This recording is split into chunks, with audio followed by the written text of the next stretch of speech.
This video we will start with the second mechanism of the autoimmunity, which is the epitope spreading. So this is the second mechanism of the autoimmunity. Last video में हमने discuss किया था the molecular mimicry, which is also a mechanism of the autoimmunity. और इस video में हम बात करेंगे दूसरे मैकेनिज्म के बारे में, जो कि है हमारा एपिटोप स्प्रेडिंग. अब एपिटोप स्प्रेडिंग क्या होता है, तो इसको समझ लिए, हमें समझना पड़ेगा एपिटोप यूजुअली क्या होता है. ठीक. एपिटोप हमारे एंटीजन का वो स्पेसिफिक पार्ट होता है जिस पे हमारे इम्यून सिस्टम अटैक करता है. तो सपोज करो दिस इज़ अ एंटीजन. ठीक है, ये है हमारा एंटीजन, और suppose this is a immune system. ठीक है, तो इस एंटीजन का वो स्पेसिफिक पार्ट जिस पे ये इम्यून सिस्टम अटैक करेगा उसे बोलते हैं एपिटोप. ये एंटीजन है, सपोज ये वो specific part, this is the epitope. ठीक है, suppose this is the epitope, so this is that specific part to which or on which this immune system will attack. ठीक है, तो उसी को एपिटोप बोलते हैं. एपिटोप कुछ नहीं है, एंटीजन का वो स्पेसिफिक पार्ट होता है जिस पे हमारा इम्यून सिस्टम अटैक करता है. ठीक है, अब एंटीजन पे डिफरेंट डिफरेंट एपिटोप्स भी हो सकते हैं और मल्टीपल एपिटोप्स हो सकते हैं. ठीक है, अब इस एपिटोप से हमारा एंटीबॉडी आके कंबाइन होती है, हमारी एंटीबॉडी. एंटीबॉडी एंटीबॉडी में क्या होता है, antibody contains paratope. It contains what, paratope. This paratope will go and bind with this epitope. Okay, तो इस तरह से काम करता है. तो it act as a lock की मैकेनिज्म, लॉक की तरह एक्ट करता है. ठीक है ना. एंटीबॉडी पे पैराटोप होता है, एंटीजन पे एपिटोप होता है. ये पैराटोप जाके एपिटोप से बाइंड करता है और उससे अटैक होता है. This is a part of the attacking. How does the immune system attacks on the antigen.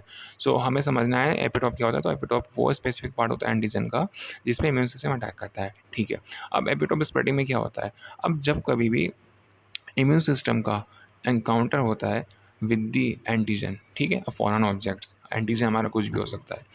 ठीक है, तो इम्यून सिस्टम का जब कभी भी एनकाउंटर होता है या एक्सपोजर होता है विद द एंटीजन, तो it starts attacking on it. ठीक है, अब ये अटैक करेगा इस पे, इसके कौन से पार्ट पे अटैक करेगा, एपिटोप वाले एपिटोप पे अटैक करेगा. ठीक है, तो इनिशियली एपिटोप स्प्रेडिंग में क्या होता है, initially immune system attacks one small part of the antigen which is the epitope. Initially immune system एक स्पेसिफिक पार्ट पे अटैक करेगा. ठीक है, एक स्पेसिफिक एपिटोप पे अटैक करेगा. बट कुछ टाइम के बाद, ठीक है, but later over period of time it starts attacking other parts of the antigen also. मतलब इनिशियली ये एक पार्ट पर अटैक करेगा, लेकिन कुछ टाइम के बाद ये और पार्ट्स पर अटैक करना शुरू कर देगा, सेम एंटीजन के या डिफरेंट एंटीजन के. कंडीशन दो होती हैं, सेम एंटीजन के डिफरेंट पार्ट पर अटैक करेगा या फिर डिफरेंट एंटीजन के डिफरेंट पार्ट्स पर अटैक करेगा. तो उसी को बोलते हैं एपिटोप स्प्रेडिंग. तो एपिटोप स्प्रेडिंग में क्या हो रहा है, एपिटोप स्प्रेडिंग में इनिशियली इम्यून सिस्टम एक स्मॉल पार्ट को टारगेट कर रहा है. ठीक है, लेकिन कुछ टाइम के बाद यही इम्यून सिस्टम उसी के एंटीजन के और डिफरेंट पार्ट्स पर टारगेट करना शुरू हो जाएगा. ठीक है, यानी कि स्टार्टिंग में ये एक पार्ट पे अटैक करेगा, लेकिन कुछ टाइम के बाद ये और पार्ट्स पर अटैक करना स्टार्ट कर देगा. इसी को बोलते हैं हम एपिटोप स्प्रेडिंग.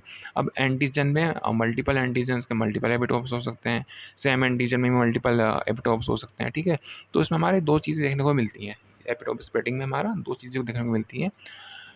एक तो है हमारा इंट्रा इंट्रामोलिक्यूलर स्प्रेडिंग. ठीक है, फर्स्ट हमारा इंट्रामोलिक्यूलर स्प्रेडिंग और दूसरा है हमारा intermolecular spreading. Intermolecular spreading.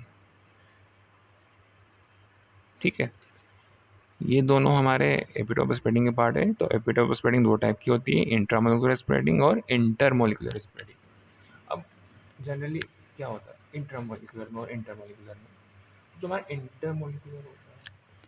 Intermolecular होता है ना, उसमें डिफरेंट एंटीजन के डिफरेंट एपिटोप्स पर अटैक होता है. ओके, डिफरेंट एंटीजन के डिफरेंट एपिटोप्स पर अटैक होता है, यानी कि मैनी एंटीजन पे अटैक होगा. तो कैसे होगा, suppose this is antigen A, this is antigen B. अगर इम्यून सिस्टम इस एंटीजन के epitope, suppose this is epitope of antigen A, this is epitope of antigen B. अगर इम्यून सिस्टम इनिशियली इस एपिटोप पर टारगेट कर रहा है of antigen ए, कुछ टाइम के बाद it start attacking on the antigen B also, the epitope of the antigen B also. तो ये था हमारा इंट्रामोलिकुलर की स्प्रेडिंग के बारे में। इसमें क्या होगा, इसमें इम्यून सिस्टम वहाँ टारगेट करेगा different epitopes of different antigens, ठीक है। लेकिन इंट्रामोलिकुलर में क्या होगा, इंट्रामोलिकुलर में सेम एंटीजन के डिफरेंट डिफरेंट एपिटोप्स पर टारगेट होगा।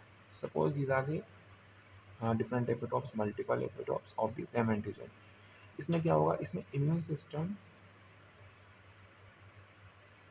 सेम एंटीजन के डिफरेंट डिफरेंट एपिटोप्स पे अटैक करेगा, ठीक है। ये होता है हमारा इंट्रामोलिकुलर में, यानी कि सेम मोलिक्यूल के डिफरेंट डिफरेंट एपिटोप पे अटैक हो रहा है। बट इंटरमोलिकुलर में डिफरेंट मॉलिक्यूल्स के डिफरेंट एपिटोप्स पे अटैक हो रहा है, ठीक है। आई समझ में। तो ये था हमारा एपिटोप स्प्रेडिंग के बारे में। सो हम देख सकते हैं, तो epitope spreading it refers to the process in which the immune system immune response initially is directed against the specific epitope of the antigen, and later it expands to recognize and attacks more additional epitopes on the same antigen or on the different antigen, ठीक है। तो हम देख लिया। इसके example में हम देख सकते हैं, क्रॉनिक एग्जाम्पल्स हम देख सकते हैं, chronic viral infections, chronic viral infections, या फिर हम देख सकते हैं SLE, सिस्टमिक ल्यूपस, ठीक है, इसमें भी दे सकते हैं। तो ये था एपिटोप स्प्रेडिंग के बारे में, जो कि ऑटो इम्यूनिटी का दूसरा मैकेनिज्म है। How does the auto immune disease occurs, how does the auto immunity occurs. तो ये था, ठीक है। अगर मैं इसको एक बार समराइज़ कर दूँ जल्दी जल्दी से, तो ये कहूँगा, एपिटोप स्प्रेडिंग वो प्रोसेस होता है जिस इनिशियली इम्यून सिस्टम एक स्पेसिफिक एपिटोप पर अटैक करता है, ठीक है। लेकिन कुछ टाइम के बाद, but later over period of time, it start attacking on other epitopes also, ठीक है। अब ये अदर ओके। सो अब ये सेम एंटीजन के भी हो सकते हैं और डिफरेंट एंटीजन के भी हो सकते हैं। इसमें दो दो टाइप्स होते हैं, इंट्रामोलिकुलर, इंटरमोलिकुलर। इंट्रामोलिकुलर स्प्रेडिंग में क्या होगा, इम्यून सिस्टम अटैक करेगा हमारा सेम एंटीजन के डिफरेंट एपिटॉप्स पे, या फिर सेम मॉलिक्यूल के डिफरेंट एपिटॉप्स पे। लेकिन इंटरमोलिकुलर स्प्रेडिंग में क्या होगा, इम्यून सिस्टम अटैक करेगा डिफरेंट डिफरेंट मॉलिक्यूल्स के डिफरेंट डिफरेंट एपिटॉप्स। हम देख सकते हैं यहाँ एंटीजन ए था, एंटीजन बी था, ये एंटीजन ए के एपिटॉप पे अटैक कर रहा है, एंटीजन बी के एपिटॉप पे अटैक कर रहा है, ठीक है। तो this was about the epitope spreading.